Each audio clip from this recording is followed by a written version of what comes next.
नमस्कार दोस्तों, NPS study centre में आपका स्वागत है।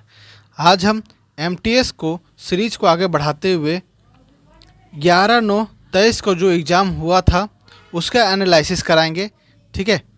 और मैंने आपको जो है लगातार ये हो रहा है, साथ ही साथ अब आपको एनटीपीसी का मैथ भी कराया जा रहा है और इसके साथ एनटीपीसी का आपको जीके जीएस को जो है सीरीज बहुत दिन से चल रहा है, ठीक है। और एक नया अपडेट अब मैं आपको देना चाहता हूं कि जो साइंस है, साइंस जो कि आपका एएलपी टेक्नीशियन में बहुत ही काम आता है, इन सब में जो है ना इसका जो सीरीज है वो भी शुरू कर दिया गया है, क्योंकि इसमें जो है न्यूमेरिकल ज़्यादा पूछे जाते हैं, तो इसे आप ज़रूर अच्छे से देखें, ठीक है। तो अगर और एक और बात कि अभी तक आप टेलीग्राम चैनल पर नहीं जुड़े हैं तो जुड़ जाए। इसका जो है पीडीएफ जो है आपको प्रोवाइड करा दिया जाता है। तो चलिए शुरू करते हैं। हमारा पहला प्रश्न है, भारत की जनगणना 2011 के अनुसार निम्नलिखित में से किस राज्य की जनसंख्या सबसे कम है? तो वो है आपका सिक्किम। कौन सा है? सिक्किम है। क्या पूछा है? तो 2011 के अनुसार जो है जनसंख्या भारत की सबसे कम किस राज्य की है?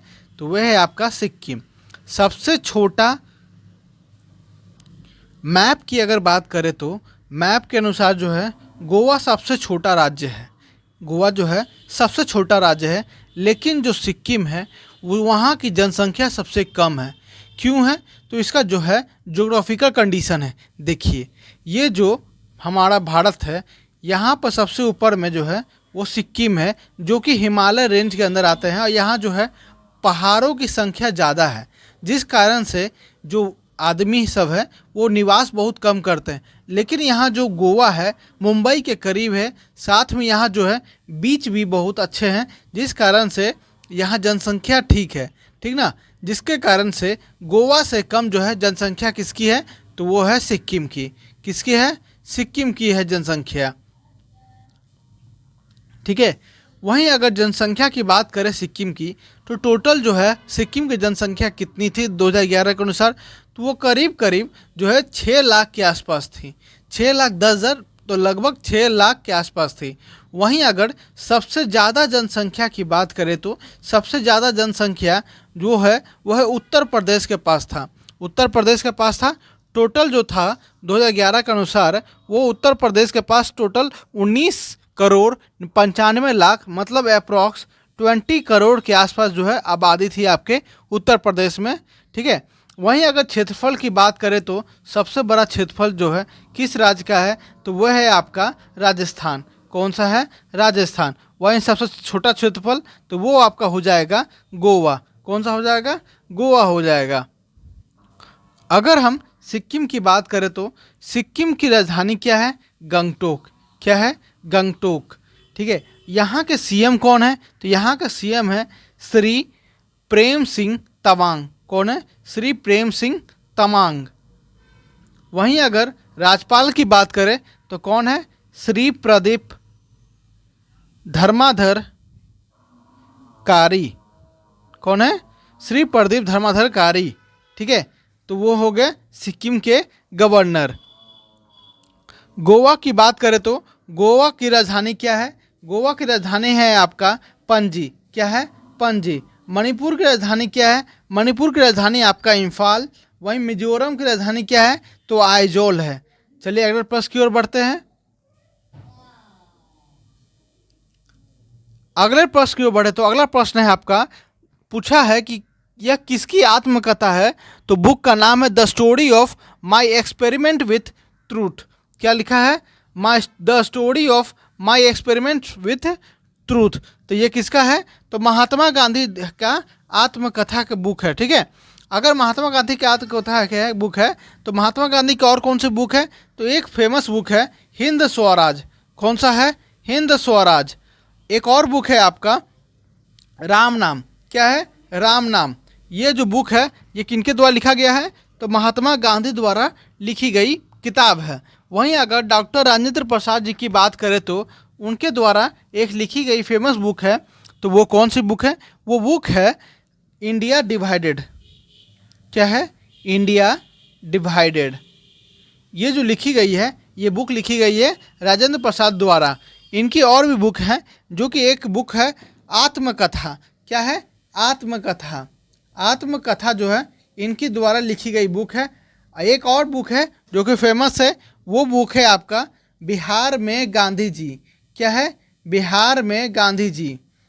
बिहार में गांधी जी, ये बुक है जब गांधी जी चंपारण आए थे पहले आंदोलन के कारण, उसी पर यह बुक लिखा गया है, बिहार में गांधी जी। किनके द्वारा लिखा गया है, तो डॉक्टर राजेंद्र प्रसाद जी द्वारा लिखी गई बुक है। वहीं अगर हम जवाहरलाल नेहरू जी की बात करें तो उनके द्वारा लिखी गई किताबें कौन कौन सी है, तो उनके द्वारा लिखी गई किताब सबसे फेमस है, वो है आपका डिस्कवरी ऑफ इंडिया। क्या है, डिस्कवरी ऑफ इंडिया। ये किनके द्वारा लिखी गई है, तो जवाहरलाल नेहरू द्वारा लिखी गई किताब है। वहीं अगर हम दूसरी बुक बात करें जो फेमस है, इनकी है एक बुक है एन ऑटोबायोग्राफी। एन ऑटोबायोग्राफी, ठीक है। ये किनके द्वारा लिखी गई है, तो ये भी लिखी गई है आपके जवाहरलाल नेहरू द्वारा। इनका और बुक एक फेमस है, वो है द यूनिटी ऑफ इंडिया। क्या है, the unity of India. Unity of India एक फेमस बुक है। और इनके एक और बुक फेमस है, वो है आपका इंडिया टुडे। क्या है, इंडिया टुडे, ठीक है। ये चार दो सबसे अच्छे से याद रखिएगा, इंपॉर्टेंट है। किनके द्वारा, तो जवाहरलाल नेहरू द्वारा लिखी गई किताबें हैं। वहीं अगर हम विवेकानंद जी की बात करें तो इनके द्वारा लिखी गई किताबें कौन कौन सी है, तो देखिएगा, एक है इनके द्वारा लिखी गई राजा योगा। क्या है, राजा योगा। एक है माई मास्टर। क्या है, माई मास्टर। अगला क्या है, तो वो है आपका कर्म योगा। कर्म योगा।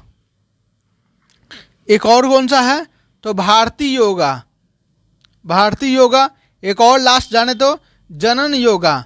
जनन योगा। ये किनके द्वारा लिखी गई किताबें हैं, तो विवेकानंद जी द्वारा लिखी गई किताबें हैं। चलिए अगले प्रश्न की ओर बढ़ते हैं। अगली प्रश्न है 1975 में रिलीज हुई शोले मूवी के संगीत निर्देशक कौन है। जो शोले मूवी थी बहुत ही ब्लॉकबस्टर मूवी साबित हुई थी, जो कि 1975 में रिलीज हुई थी। इनके जो डायरेक्टर थे, इनके डायरेक्टर कौन थे, तो रमेश सिप्रे। कौन, रमेश सिप्रे जो थे इनके डायरेक्टर थे। रमेश सिप्रे जो थे इनके डायरेक्टर थे, ठीक है। इनके अगर एक्टर की बात करें तो बहुत सारे एक्टर थे। जैसे प्रसिद्ध एक्टर कौन थे, तो आपके अमिताभ बच्चन जी थे। कौन, अमिताभ बच्चन जी थे। और कौन थे, धर्मेंद्र जी थे। कौन थे, धर्मेंद्र जी।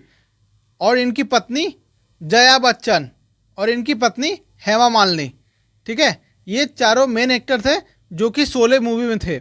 एक थे इनके जो संगीत निर्देशक थे, वे कौन थे, तो वे थे आपके आर डी बर्मन। कौन, आर डी बर्मन। इन्हें प्यार से पंचम दा के नाम से ही पुकारा जाता है। पंचम दा के नाम से भी पुकारा जाता है आर डी बर्मन को, ठीक है। चलिए अगले प्रश्न की ओर बढ़ते हैं।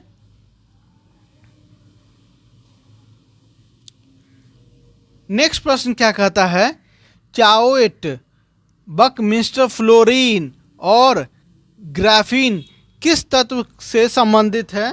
तो वह किससे संबंधित है, तो वे संबंधित है कार्बन के। ये कार्बन के अपशिष्ट हैं, ठीक है। जो कौन कौन से हैं, बकमिंस्टर फ्लोरीन, ग्राफीन, चाओट, और हो जाएगा आपका डायमंड, कोल। ये सब भी जो है आपके सब कार्बन के ही अपशिष्ट है, ठीक है। चलिए अगले प्रश्न की ओर बढ़ते हैं। नेक्स्ट प्रश्न है, शास्त्रीय नृत्य की तकनीक को लगभग 5वीं शताब्दी ईसा पूर्व में किनके द्वारा कूटीकृत किया गया था। क्या पूछा है, शास्त्रीय नृत्य की तकनीक को लगभग 5वीं शताब्दी में ईसा पूर्व में किनके द्वारा कूटीकृत किया गया था, तो वे थे भरत। कौन थे, भरत। भरत जी के द्वारा ही ये 5वीं शताब्दी ईसा पूर्व में यह जो है शास्त्रीय नृत्य का तकनीक को लाया गया था। चलिए अगले प्रश्न की ओर बढ़ते हैं। अगला प्रश्न है आपका, किस राज्य में अधिवक्ताओं मतलब एडवोकेट्स की सुरक्षा के लिए विधेयक पारित किया और ऐसा करने वाला पहला राज्य भी बन गया। तो वो कौन था? वो आपका राजस्थान था। कौन था? राजस्थान। ऐसा राजस्थान ने क्या किया कि एडवोकेट जो होते हैं, वकील होते हैं, उनके सुरक्षा के लिए एक विधेयक पारित किया, ठीक ना। और वो ऐसा करने वाला पूरे इंडिया में पहला राज्य भी बन गया। अगर हम राजस्थान की बात करें तो राजस्थान की राजधानी क्या है? जयपुर। यहाँ के सीएम की बात करें तो कौन है? अशोक गहलोत। कौन है? अशोक गहलोत। अशोक गहलोत। यहाँ के अगर हम गवर्नर की बात करें तो कौन है? कलराज मिश्र। कलराज मिश्र। कलराज मिश्र जो थे वे हैं राज्यपाल। अगले प्रश्न की ओर बढ़ते हैं। अगला प्रश्न है आपका, भारत के निम्नलिखित में से किस राज्य में जलोढ़ मृदा का सर्वाधिक विस्तार पाया जाता है? तो वो है सबसे ज़्यादा किस जगह कहाँ पाया जाता है जलोढ़ मृदा? तो वो पाया जाता है आपका उत्तर प्रदेश में। कहाँ पाया जाता है? तो उत्तर प्रदेश में। ये जो भारत देखिए भारत का है, यहाँ जो है इतना जहाँ तक मैंने गोला लगाया है, करीब करीब जो है ये आपकी काली मिट्टी रहती है। काली मिट्टी या रेगुर मिट्टी, इसी के ऊपर में आपका जलोढ़ मिट्टी आता है। यहीं पे आपका बीच बीच में लाल मिट्टी भी आती है, ठीक है। यहीं अगला की बात करें तो कर्नाटक में सबसे ज़्यादा कौन सी मिट्टी पाई जाती है? तो कर्नाटक में आपके 3 जो है प्रमुख मिट्टी पाई जाती है, वह है आपकी लाल, काली और जलोढ़ मिट्टी। कौन सी? जलोढ़ मिट्टी, ठीक है। वहीं अगर हम तेलंगाना की बात करें तो प्रचुर मात्रा में सबसे ज़्यादा पाई जाती है, वह है आपके काली मिट्टी।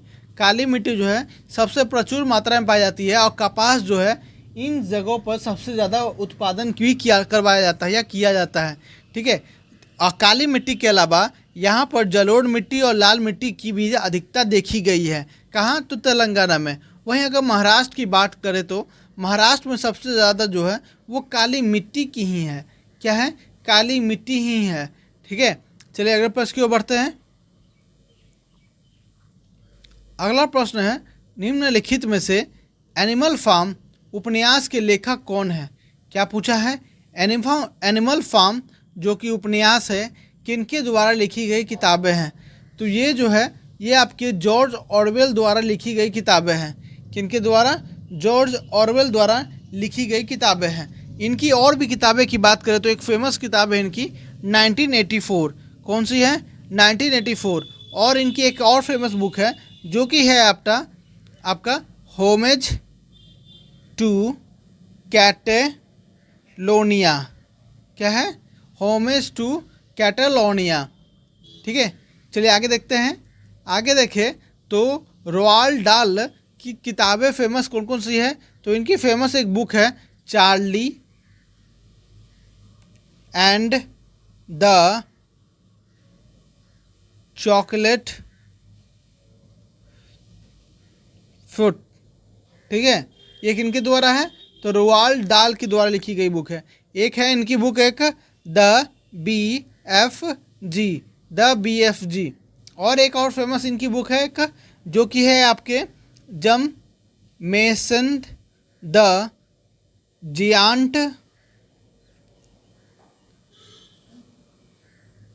पिक्चर, ठीक है। चलिए आगे देखते हैं अगले प्रश्न की ओर। यहाँ ही देखते हैं और आगे। चार्ल्स डिकेंस द्वारा लिखी गई किताबें कौन कौन सी है?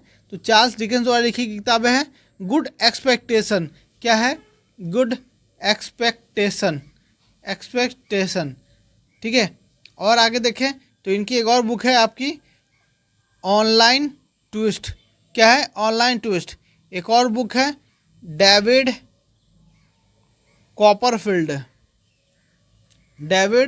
कॉपरफील्ड। वहीं अगर हम थॉमस हार्डी की बात करें तो थॉमस हार्डी की फेमस बुक कौन कौन सी है? Far from the madding crowd. अगला बात करें तो अगला कौन सा है? Jude the obscure. वहीं लास्ट अगर बात करें इसकी और बुक की तो वो कौन सा है? The return of the native. क्या है? The return of the native. चलिए अगले प्रश्न की ओर बढ़ते हैं। नेक्स्ट प्रश्न है आपका, तीसरे खेलो इंडिया यूनिवर्सिटी गेम्स में किस विश्वविद्यालय ने प्रथम स्थान प्राप्त किया है तो वह है आपका पंजाब यूनिवर्सिटी। कौन है? पंजाब यूनिवर्सिटी। तीसरा खेलो इंडिया यूनिवर्सिटी गेम्स जो कि आपका 2023 में हुआ था, और कहाँ हुआ था? तो उत्तर प्रदेश में हुआ था। अगर इसकी शुरुआत की बात करें तो इसकी शुरुआत जो है 2020 में कराई गई थी। कब हुई थी? तो 2020 में हुई थी। आगे प्रश्न रखते हैं।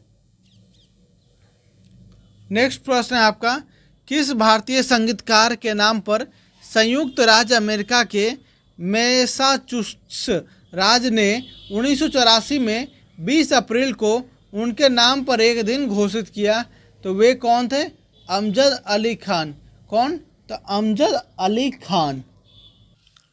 अमजद अली खान को जो है संयुक्त राष्ट्र अमेरिका के मैसाचुसेट्स राज्य के 1984 में 20 अप्रैल को उनके नाम पर एक दिन घोषित किया था।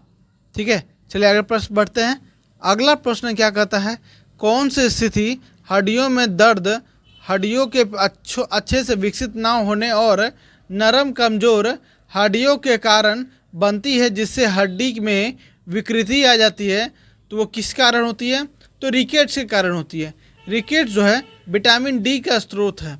ठीक है, विटामिन डी में विटामिन डी में होता क्या है कि कैल्शियम और फास्फोरस की कमी के कारण क्या होता है, अगर विटामिन डी जो है आप भरपूर मात्रा में ले, जिसमें जो है कैल्शियम और फास्फोरस की मात्रा जो है अधिक हो, तो ये इससे क्या होगा, आपकी हड्डी मजबूत होगी। लेकिन अगर इसकी कमी होने लगेगी कैल्शियम और फास्फोरस की, तो उससे जो है हड्डियों में जो है ना अलग अलग तरह के डिजाइन बनने लगते हैं, जिस कारण से हड्डी कमज़ोर होने लगते हैं। तो ठीक है, तो इसे क्या कहते हैं? रिकेट्स कहते हैं। क्या कहते हैं? रिकेट्स कहते हैं, या सूखा रोग कहते हैं। क्या कहते हैं? सूखा रोग कहते हैं। ठीक है, चलिए अगले प्रश्न की ओर बढ़ते हैं।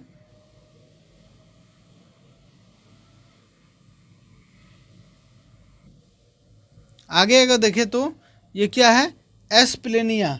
एस्प्लेनिया मतलब होता क्या है कि इसमें जो होता है कि आपके ब्लड को ना फिल्टर कर दिया जाता है, ब्लड को जो है फिल्टर कर दिया जाता है, या जो है पुराने जो ब्लड होते हैं उसे मार दिया जाता है, या आपके जो है आरबीसी हैं उसको डैमेज करने का काम कौन करता है? तो वो करता है आपका एस्प्लेनिया।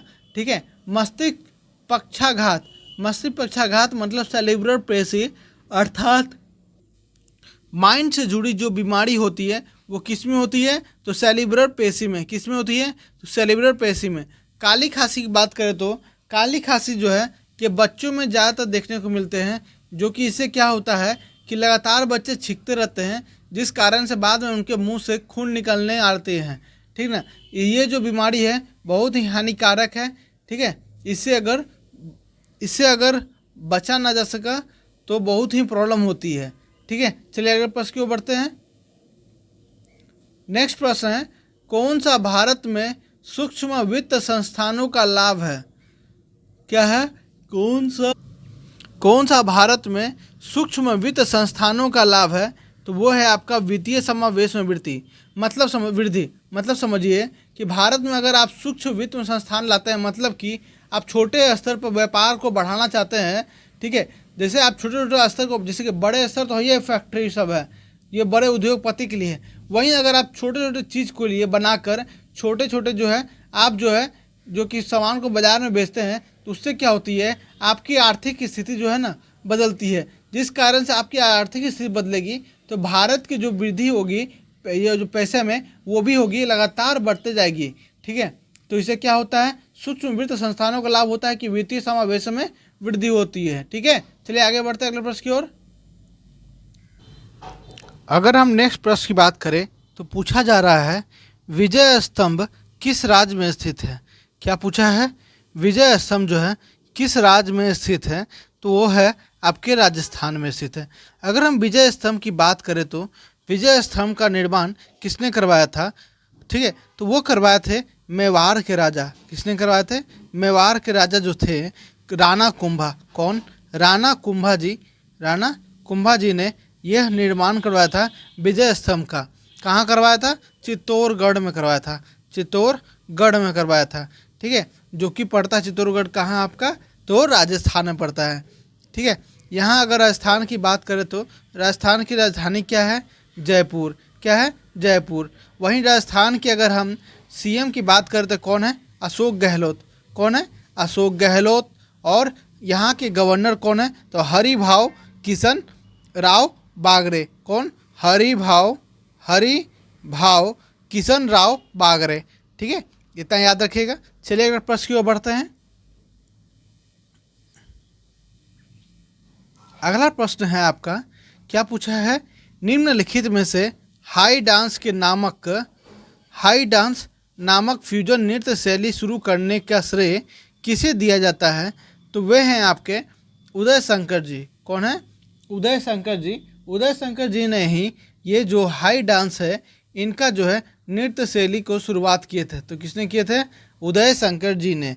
ठीक है, चलिए अगले प्रश्न की ओर बढ़ते हैं। नेक्स्ट प्रश्न है आपका कि लोकसभा के प्रथम अध्यक्ष कौन थे? क्या पूछा है? लोकसभा के प्रथम अध्यक्ष कौन थे?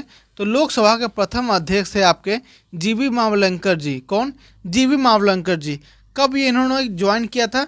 तो 1952 में ये अध्यक्ष बने थे। कब तक? तो 1956 तक। कब तक? तो 1956 तक ये जो है लोकसभा के अध्यक्ष थे और प्रथम अध्यक्ष भी थे। ठीक है, चलिए आगे देखते हैं। इनके बात करें तो ये जो है इन्हें जो है लोकसभा का जनक भी कहा जाता है। क्या कहा जाता है? लोकसभा का जनक भी कहा जाता है। और किसने कहा था? ये कहा था जवाहरलाल नेहरू ने। किसने कहा था? जवाहरलाल नेहरू ने। वहीं अगर हम लोकसभा की बात करें तो किस आर्टिकल के अंदर आता है लोकसभा? तो वो आता है आपका 81 के आर्टिकल में। किस आर्टिकल में? तो 81 के आर्टिकल में आता है। ठीक है, चलिए आगे देखते हैं। आगे लिखा है कि अनंत सैंगर अयंगर जो है इनके बाद जो है जीवी मावलंकर जी के बाद जो है ये लोकसभा के अध्यक्ष बने थे। कब बने थे? तो 1956 में बने थे। ठीक है, कब बने थे? 1956 में बने थे। उनके बाद अगर हम देखें तो एन.एस. रेड्डी जो है ये कब लोकसभा के अध्यक्ष बने? ये बने थे आपके 1967 में। कब बने थे? 1967 में। लोकसभा का कार्यकाल कितना साल का होता है? 5 साल का होता है। तो यहाँ कितना हो जाएगा? 61 तक। यहाँ कितना हो जाएगा? 67 से 72 तक। ठीक है, चलिए आगे देखते हैं। आगे है आपके मीरा कुमार जो है भारत की प्रथम महिला अध्यक्ष है जो कि लोकसभा की बनी थी। ठीक है, प्रथम महिला लोकसभा अध्यक्ष कौन है? तो मीरा कुमार कब बनी थी? मीरा कुमार जी बनी थी 2009 में। कब बनी थी? 2009 में। 9 से लेकर 2014 तक ये जो है लोकसभा के अध्यक्ष थी। ठीक है, प्रथम महिला तो मीरा कुमार, और प्रथम अध्यक्ष तो वो हो गया आपके जीवी मावलंकर जी। चलिए अगला प्रश्न की ओर बढ़ते हैं। अगला प्रश्न है आपका, निम्नलिखित में से किस शहर में खेलो इंडिया यूथ गेम्स 2019 का दूसरा संस्करण आयोजित किया गया था? तो ये किया गया था आपका पुणे में। कहाँ किया गया था? पुणे में। अगर हम इसकी बात करें तो खेलो इंडिया यूथ गेम्स की पहला संस्करण जो है आपका 2018 में हुआ था। उसके बाद यह जो है 2019 में जो है ना पुणे में हुआ था। ठीक है, अगर इसी के उपलक्ष्य में इसी को अच्छे देखते हुए केंद्र सरकार ने खेलो इंडिया यूनिवर्सिटी गेम्स का शुभारंभ किया था, जो मैंने ऊपर बताया आपको। उसकी शुरुआत कब हुई थी? तो 2020 में हुई थी। कब हुई थी? 2020 में हुआ था। ठीक है, चलिए अगले प्रश्न की ओर बढ़ते हैं। नेक्स्ट प्रश्न है आपका, बाल विवाह निरोधक अधिनियम चाइल्ड मैरिज रेस्टोरेंट एक्ट निम्नलिखित में से किस वर्ष पारित किया गया था? अगर इसकी बात करें बाल विवाह निरोधक अधिनियम पहली बार जो है ये जो है आपका 1929 में जो है ना इसको लागू किया गया था। इसमें कहा गया था कि जो लड़का का उम्र था वो था आपका 14 साल, और वहीं लड़की की उम्र जो है 12 साल की उम्र तक जो है ना शादी करा सकते थे। जानते इससे पहले कोई नियम नहीं था, जिस कारण से कभी कभी तो बच्चे की शादी सिर्फ 10 साल या 11 साल की उम्र तक में ही हो जाया करती थी। कितने साल में? तो 10 या 11 साल की उम्र में शादी करा दी जाती थी। लेकिन 1929 के एक्ट लाने के बाद यह कहा गया कि लड़की की उम्र कम से कम 12 और लड़की की उम्र कम से कम 14 होनी चाहिए। ठीक है, उसके बाद ये जो बाल विवाह निरोधक अधिनियम है ये वापस कब आया? ये दोबारा आया था आपका 2002 में। कब आया था? तो 2006 में, सॉरी 2006 में आया था। कब आया था? 2006 में आया था। इसमें कहा गया कि जो लड़की की उम्र होगी शादी की वो होगी 21 साल। ठीक है, और लड़कियां के उम्र होगी वो होगी 18 साल। कितना होगी? 18 साल। लड़के की उम्र 21 साल और लड़की की उम्र 18 साल। ये कब कहा गया? तो 2006 के बाल विवाह निरोधक अधिनियम में।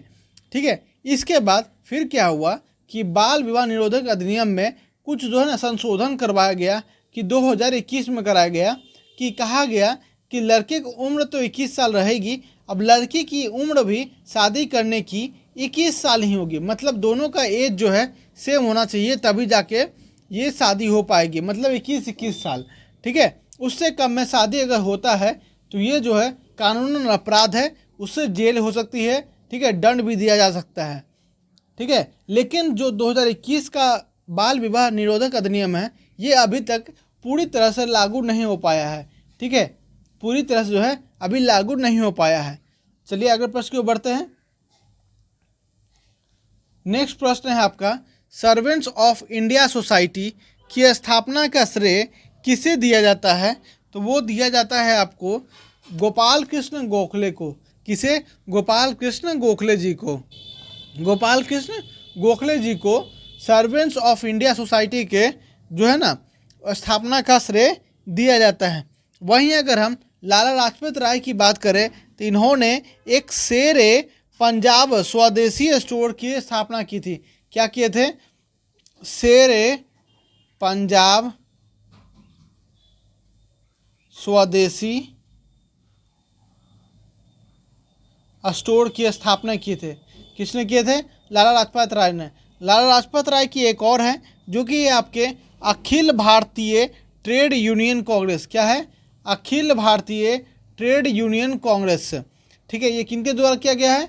तो ये लाला लाजपत द्वारा करवाया गया है। वहीं अगर हम एमजी रनाडे जी की बात करें तो एमजी रनाडे जी ने क्या किया था? प्रार्थना समाज की स्थापना किए थे। क्या किए थे? प्रार्थना समाज की स्थापना करवाया था। किसने? तो एमजी रनाडे जी ने। वहीं अगर हम CR दास जी की बात करें तो CR दास जी ने स्वराज पार्टी की स्थापना में मदद की थी। क्या की थी? स्वराज पार्टी के जो है ना इसमें जो है स्थापना करने में मदद की थी। अगले प्रश्न पर चलते हैं। नेक्स्ट पूछा है, कानून का शासन की अवधारणा का प्रतिपादन किसने किया है? क्या लिखा है? कानून का जो शासन होता है उसकी जो अवधारणा है, मतलब थ्योरी है, उसको जो है सामने कौन दिया था? तो वे थे आपके A.V. हाइसी। कौन? A.V. हाइसी द्वारा जो है ना अवधारणा दिया गया था कानून का शासन। चलिए अगले प्रश्न की ओर बढ़ते हैं। उम्मीद है आपको ये वीडियो अच्छा लग रहा हो तो भाई लाइक तो जरूर बनता है और एक सब्सक्राइब तो जरूर बनता है भाई लाइक। ठीक है, चलिए बढ़ते हैं। भारत के पश्चिमी तटों पर गर्मियों के दौरान काफ़ी मात्रा में वर्षा का मुख्य कारण क्या है? अब देखिए मैं बताता हूँ, थोड़ा ज्योग्राफी का कंडीशन है। देखिए ये जो है आपका भारत है। ठीक है, जब इसको थोड़ा सा और ऊपर कर देते हैं, ये जो है आपका भारत है। मौसम जो है इस साइड से आती है। ठीक है, इधर से आती है, इधर से ये दो भागों में अलग हो जाती है मौसम। ठीक है, इधर से जो है इस साइड के एरिया में बारिश करती है इससे, और इस साइड में एरिया में इधर से बारिश करती है इस साइड में। ठीक है, अब क्यों करती है ये समझिएगा। जब ये इधर से इधर आती है तो यहाँ जो है ना आपका पश्चिमी घाट है। क्या है? पश्चिमी घाट की पहाड़ियाँ हैं इस तरफ है। ठीक है, तो ये जो गर्म हवा आती है ये हवा जो है इससे टकरा कर बस यहीं रुक जाती है, जिस कारण से भाप बन के ऊपर जाती है और बरसात जो है पानी जो है बरसने लगती है। ठीक है, वर्षा होने लगती है, जिस कारण से है ये जो तट होते हैं इतने दूर के, यहाँ जो है बाढ़ की जो है ना हमेशा मुसीबत आती रहती है। ऑल टाइम आप देखते होंगे कि केरला में जो है बाढ़ आती है, मुंबई में बाढ़ आती है। ठीक है, तो किस कारण से होती है? इसी कारण से होती है। वहीं अगर हम इस साइड देखें पश्चिमी घाट के, तो इसी कारण से इधर भी होती है कि जब गर्म हवा यह चलती है तो कितनी टकरा कर जो है यहीं रह जाती है, जिस कारण से वो गर्म हवा ऊपर चल जाती है और बरसात करवा देती है, जिस कारण से इधर भी जो है ये बाढ़ आने लगता है। आप अभी देखिए कि दिसंबर आने वाला है और जनवरी में आपको तमिलनाडु में जो है ना पूरे भी बरसात दिखेगा, बाढ़ दिखेगा, ठीक ना। लेकिन केरल में अब जो है ये मौसम जा चुका है, तो केरल में नहीं अभी आएगा, ठीक है। तो इसका मेन रीज़न क्या था कि जो काफ़ी वर्षा का कारण वो था आपका पश्चिमी घाट। मैंने बताया कि ये पश्चिमी घाट है, इसी कारण से ये जो है यहाँ पर काफ़ी वर्षा होती है इस इलाके में, ठीक है। चलिए आगे बढ़ते हैं, अगले प्रश्न को बढ़ते हैं। अगला प्रश्न है आपका, एक वर्ष के दौरान देश के भीतर उत्पादित सभी वस्तुओं और सेवाओं का मूल्य किस रूप में जाना जाता है? क्या पूछा है? तो देखिए, अगर किसी देश में एक वर्ष में कोई उत्पादन करता है, तो या चाहे वो शुरुआती वस्तु हो या अंतिम वस्तु हो या सेवाओं का मूल्य हो या बाहरी कंपनियां हो, कोई भी हो, तो वो कहलाती है आपकी जीडीपी कहलाती है। क्या कहलाती है? जीडीपी कहलाती है, जीडीपी। तो सकल घरेलू उत्पाद मतलब ग्रोथ डोमेस्टिक प्रोडक्ट, ये कहलाती है जीडीपी, ठीक है। अब आगे देखते हैं कि निवल घरेलू उत्पाद होता क्या है। सकल घरेलू उत्पाद समझ गए, अब निवल घरेलू उत्पाद होता क्या है। तो निवल घरेलू उत्पाद में होता है आपका कि जीडीपी जो होता है, जीडीपी पूरे देश का, उसमें से माइनस कर दिया जाता है मूल्यह्रास का। मूल्यह्रास मतलब खामियां का। जो मान लीजिए कोई विदेशी कंपनियां हैं, वो भारत आके पैसा कमाई, वो पैसा जाके वापस अपने देश लेके चले गए, तो इससे क्या होगा? वो पैसा तो कम ही हुआ, हमने तो वो पूरा जीडीपी लिया था, उसको भी जोड़ा था, लेकिन मैं जब उसे घटा दूंगा तो क्या कहला जाएगा? हमारा निवल घरेलू उत्पाद कहला जाएगा, मतलब वो हमारा असली प्रोडक्ट होगा, ठीक है। अब आगे बढ़ते हैं, सकल राष्ट्रीय उत्पाद। सकल राष्ट्रीय उत्पाद मतलब ग्रोथ नेशनल प्रोडक्ट। क्या है? ग्रोथ नेशनल प्रोडक्ट, ठीक है। तो इसका क्या हो जाएगा? इसका मतलब ये हो जाएगा कि जो जीडीपी होती है प्लस जो हमारे जो आदमी हैं वे जो है बाहर कमा रहे हैं और कमा कर भारत को बेच रहे हैं, उसको जोड़ दे तो क्या कहलाएगा? हमारा सकल राष्ट्रीय उत्पाद कहलाएगा। क्या कहलाएगा? तो सकल राष्ट्रीय उत्पाद कहलाएगा। वहीं अगर हम निवल राष्ट्रीय उत्पाद की बात करें, मतलब नेट नेशनल प्रोडक्ट, तो इसका मतलब क्या हो जाएगा कि जो जीएनपी हम लोग निकाले, मतलब इसको सकल घरेलू उत्पाद को जीएनपी माइनस जो कोई नुकसान हो गया वस्तु का, उसे क्या कहेंगे? मूल्यह्रास कहेंगे। ये जो आपका निकलेगा ये क्या कहलाएगा? आपका ये एनएनपी कहलाएगा। क्या कहलाएगा? एनएनपी मतलब नेट नेशनल प्रोडक्ट। क्या कहलाएगा? Net national product. चलिए अगला प्रश्न बढ़ते हैं। अगला प्रश्न है आपका, एसीएफ ने ग्रैंड मास्टर डैश को प्लेयर ऑफ द ईयर पुरस्कार से सम्मानित किया है, जो 2700 एलो रेटिंग लक्ष्य को तोड़ने वाले केवल छठे भारतीय हैं और 2700 के ऊपर रेटिंग पाने वाले देश के सबसे कम उम्र के ग्रैंड मास्टर बने हैं। तो वह कौन है? वह है आपके डी गुकेश। कौन है? तो डी गुकेश। चलिए अगले प्रश्न की ओर बढ़ते हैं। अगला प्रश्न क्या कहता है, तंबाड़ी नृत्य डैश जनजाति पर लोकसभा नृत्य और उनकी उत्पत्ति आंध्र प्रदेश में हुई है। तो वे कौन सी जनजाति है? तो वो जनजाति है आपके बंजारा। कौन सी जनजाति है? तो बंजारा जनजाति है। वहीं अगर हम डब्बा येरुकुला की बात करें तो डब्बा येरुकुला कहाँ के हैं? तो ये है आपके आंध्र प्रदेश और तेलंगाना से। कहाँ से? आंध्र प्रदेश और तेलंगाना से। वहीं अगर हम नक्काला की बात करें तो नक्काला भी आपका जो है आंध्र प्रदेश से ही आता है। कहाँ से आता है? आंध्र प्रदेश से। वहीं अगर हम सुगाली की बात करें तो सुगाली जो है वो आपका कहाँ से पड़ता है? उड़ीसा से। कहाँ से? तो उड़ीसा से। चलिए अगले प्रश्न को बढ़ते हैं। अगला प्रश्न है आपका, महात्मा गांधी ने के बारे में निम्नलिखित में से कौन सा गलत जो है स्थान गलत है, मतलब जो गलत इस बारे में लिखा हुआ है, तो वो कौन सा है? चलिए पढ़ते हैं क्या करके। फर्स्ट ऑप्शन कहता है कि 1942 ईस्वी में उन्होंने भारत छोड़ो आंदोलन चलाया था। भाई ये एकदम सही है कि उन्होंने तो 1942 में जो है ना भारत छोड़ो आंदोलन जो स्टार्ट करवाया था। वहीं अगर हम महात्मा गांधी के जन्म की बात करें तो उनका जन्म जो है 2 अक्टूबर 1869 को हुआ था। कहाँ हुआ था? 1869 को पोरबंदर में। ठीक है, चलिए आगे देखते हैं। उन्होंने 1930 में गांधी नामक मार्च का नेतृत्व किया। तो ये सही है जी, सही है एकदम। इन्होंने 24 दिन तक ये यात्रा संपन्न करके नमक कानून को वापस करवा दिया गया था। ठीक है, लेकिन उन्होंने 1910 में सत्याग्रह का नेतृत्व किया। तो नहीं, तो 1910 में नहीं, 1917 में किया था। कब किया था? तो 1917 में किया था। चलिए आगे प्रश्न बढ़ते हैं। हमारा आखिरी और लास्ट प्रश्न क्या कहता है? आज़ादी के बाद मुंबई बंदरगाह का व्यापार के भार अथवा बोझ को कम करने के लिए कौन से बंदरगाह विकसित किए गए हैं? तो किए गए आपके कंडाला। कौन सा? कंडाला। ठीक है, अब कंडाला कहाँ पड़ता है? कंडाला आपका जो है गुजरात में पड़ता है।